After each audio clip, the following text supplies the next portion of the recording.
Американскиот врховен суд и даде зелено светло на администрацијата на председателот Доналд Трамп во целост да ја примени забраната за влегување во таа земја на граѓани од 6 главно муслимански држави.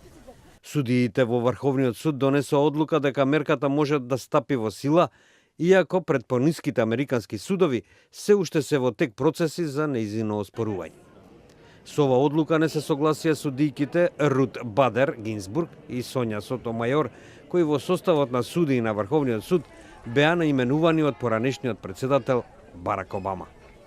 Потегот на Врховниот суд значи дека забраната во иднина ќе важи за граѓаните на Чад, Иран, Либија, Сомалија, Сирија и Јемен.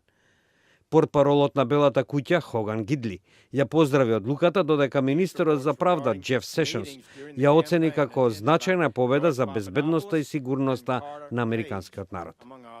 Трамп една недела по стапувањето на функцијата во јануари годинава се обиде да ја спроведе забраната, наведувајќи дека тоа е со цел заштита на Соединетите држави од тероризам од страна на исламските милитанти.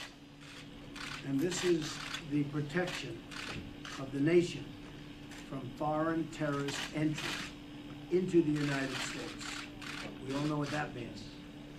Американската унија за граѓански слободи и другите организации за човекови права ја критикуваа забраната како дискриминација на муслиманите и кршење на американскиот устав. Пониските американски судови отогаш донесува одлуки со кои ја оспоруваа забраната. Според нивните образложенија, граѓаните на овие земји имаат роднини во Соединетите држави и затоа не може да им биде забранет влез во земјата.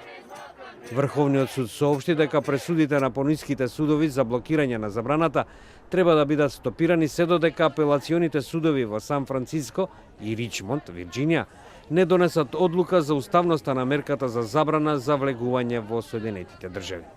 Овие судови треба да заседаваат во текот на оваа недела.